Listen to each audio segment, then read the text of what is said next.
नमस्कार, आप सुन रहे हैं आपका अपना रेडियो चेतना रेडियो 90.4 एफएम। विधिक शिक्षा एक सेवा। इस कार्यक्रम के अंतर्गत आज हम सुनेंगे साइबर क्राइम कि कैसे ये साइबर फ्रॉड हो रहे हैं बिना यूज़र के जाने उनके फ़ोन का इस्तेमाल किया जा रहा है। आइए जानें। वार्ताकार हैं राजस्थान न्यायिक सेवा की अधिकारी सुश्री मीनाक्षी। आप वर्तमान में सिविल न्यायाधीश एवं न्यायिक मजिस्ट्रेट हनुमानगढ़ के पद पर पदस्थापित हैं। सभी श्रोताओं को मेरा नमस्कार। साइबर अपराध के प्रति जागरूकता अभियान में आज के सेशन में हम ये जानेंगे कि किस तरह से साइबर अपराध कारित करने के लिए अब एक और नया तरीका अपनाया जा रहा है, जिसमें आप प्रत्यक्ष रूप से अपना कोई OTP भी नहीं देते, लेकिन उसके बावजूद आपके फ़ोन नंबर के इस्तेमाल से इस देश में नहीं, दुनिया में किसी भी कोने में बैठा कोई व्यक्ति बहुत आराम से आपके फ़ोन नंबर से कहीं भी बैठे व्यक्तियों के साथ साइबर फ्रॉड कर सकता है। अभी तक ये कहा जाता था कि आप किसी को भी, चाहे वो कोई बैंक में काम करने वाला कर्मचारी ही क्यों ना हो, अपना डेबिट कार्ड का पिन, कोई OTP ना शेयर करें। ऐसा करने से आपके बैंक खाते से राशि निकाली जा सकती है।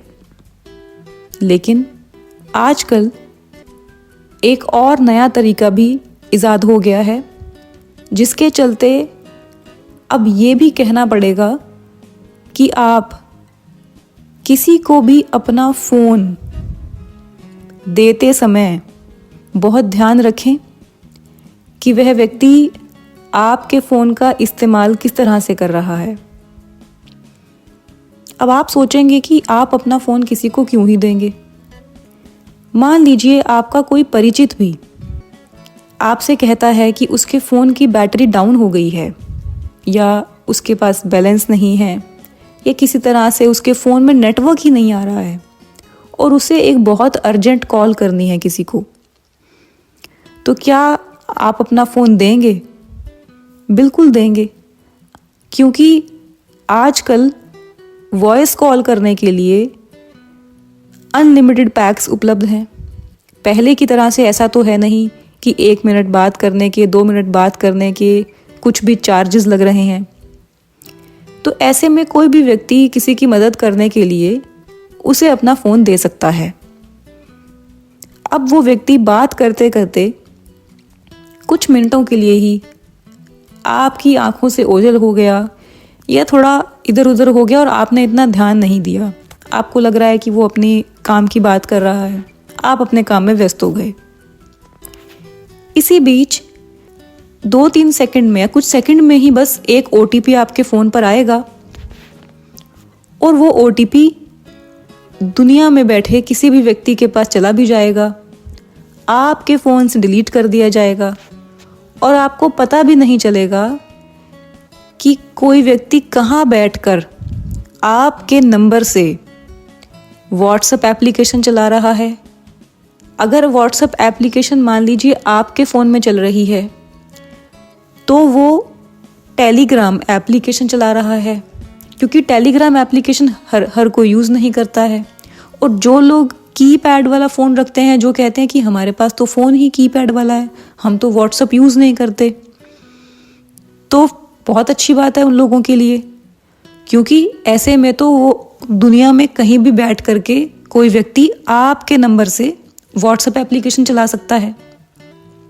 कैसे? क्योंकि WhatsApp एप्लीकेशन को चलाने के लिए कोई व्यक्ति फ़ोन पे ही बातचीत करते हुए आपका नंबर उस कहीं भी बैठे दूसरे व्यक्ति को दे देगा। वो व्यक्ति जब अपने फ़ोन में WhatsApp एप्लीकेशन को इंस्टॉल करके उसमें आपका नंबर डालेगा, तो आपके नंबर पे एक OTP आएगा, जिसे उस व्यक्ति को देने पर जैसे ही वो OTP उस व्हाट्सएप एप्लीकेशन में एंटर होगा तो वो व्हाट्सएप एप्लीकेशन उस व्यक्ति के पास चल पड़ेगी और आपके फ़ोन में वो मैसेज डिलीट कर देने के बाद आपको पता भी नहीं चलेगा कि आपके ही नंबर पर दुनिया में कहीं भी बैठा कोई व्यक्ति व्हाट्सएप एप्लीकेशन चला रहा है या टेलीग्राम एप्लीकेशन चला रहा है या ऐसी कोई भी एप्लीकेशन जिसमें फ़ोन नंबर डालकर एक बार OTP लेने पर वो एप्लीकेशन चलती रहेगी। और अब साइबर फ्रॉड करने के लिए ये तरीका अपनाया जा रहा है।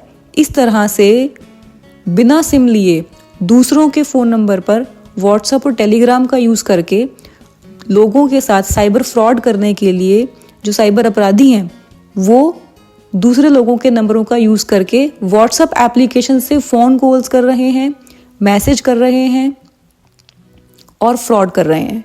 अब इसमें जब इन्वेस्टिगेशन होती है तो क्योंकि फ़ोन नंबर अगर आपका हुआ तो कहीं ना कहीं संदेह के घेरे में आप आएंगे, परेशानी आपको भी होगी। इतना ही नहीं, आपको पता है कि व्हाट्सएप एप्लीकेशन के ज़रिए आजकल बैंकिंग सुविधाएं भी उपलब्ध हैं। बहुत सारी इंश्योरेंस कंपनीज जो हैं वो भी व्हाट्सएप के ज़रिए इंश्योरेंस की पॉलिसीज़ या कुछ भी भेज रही हैं। तो ऐसे में बहुत सावधानी की ज़रूरत है। भले ही आपके पास कोई भी फ़ोन हो, लेकिन आप किसी को भी जाने में अनजाने में, चाहे वो आपका परिचित ही क्यों नहीं है, फ़ोन देते समय ये ध्यान रखें कि वो आपके फ़ोन के साथ क्या कर रहा है। और अपने बैंक के डॉक्यूमेंट्स किसी भी हालत में किसी को भी बैंक अकाउंट खुलवाने के लिए, किसी स्कीम के लिए, किसी भी लालच में ना दें, क्योंकि उसमें अगर साइबर फ्रॉड की राशि आ गई तो वो खाता ब्लॉक हो जाएगा और संदेह के घेरे में आप आएंगे, भले ही आपको उसकी जानकारी हो या नहीं हो। और सबसे ज़्यादा हैरानी की बात यह है कि आजकल के युवा जो किसी भी तरह से बहुत जल्दी रातों रात अमीर होना चाहते हैं, पैसा कमाना चाहते हैं, किसी भी तरह से बहुत निराश हैं क्योंकि उनको कोई नौकरी नहीं मिल रही है पढ़ने के बाद या कोई काम नहीं मिल रहा है, वो लोग थोड़े से कमीशन के लालच में आकर के अपने ही परिचित लोगों के साथ, उनके फ़ोन नंबर्स किसी और को दे रहे हैं, उनके बैंक खातों की डिटेल्स, उनकी ID किसी को भी दे रहे हैं। तो इसलिए बहुत सावधानी रखें, अपने लिए भी जागरूक रहें और उन बच्चों के लिए, उन युवाओं के लिए भी जागरूक रहें, क्योंकि अगर वो ऐसा कर रहे हैं तो इसका मतलब ये नहीं है कि वो पहले से अपराधी हैं। वो डिप्रेशन में, मानसिक तनाव में या किसी भी तरह से अगर वो ऐसा कोई कदम उठा रहे हैं तो उन्हें समझाएं कि वो ऐसा ना करें, क्योंकि जल्दी कमाने के चक्कर में वो अपना पूरा भविष्य दांव पर लगा रहे हैं। एक साइबर पोर्टल पर एक शिकायत दर्ज होने का मतलब ये है कि एक आपराधिक मामला दर्ज हो रहा है। तो ऐसे में अगर वो आगे चलकर कोई पढ़ाई भी करते हैं, किसी भी तरह के एग्जामिनेशन में बैठते हैं, तो उनको वहाँ पर उनका अगर आपराधिक रिकॉर्ड आएगा तो ऐसे में उनको भविष्य में बहुत सारी दिक्कतों का सामना करना पड़ सकता है। इसलिए जागरूक बने, दूसरों को भी जागरूक रखें, खुद भी बचें साइबर अपराध से और अपनों को भी बचाएं। धन्यवाद। विधिक शिक्षा एक सेवा, इस कार्यक्रम के अंतर्गत हम सुनेंगे साइबर क्राइम कि कैसे ये साइबर फ्रॉड हो रहे हैं बिना यूज़र के जाने उनके फ़ोन का इस्तेमाल किया जा रहा है। वार्ताकार हैं राजस्थान न्यायिक सेवा की अधिकारी सुश्री मीनाक्षी।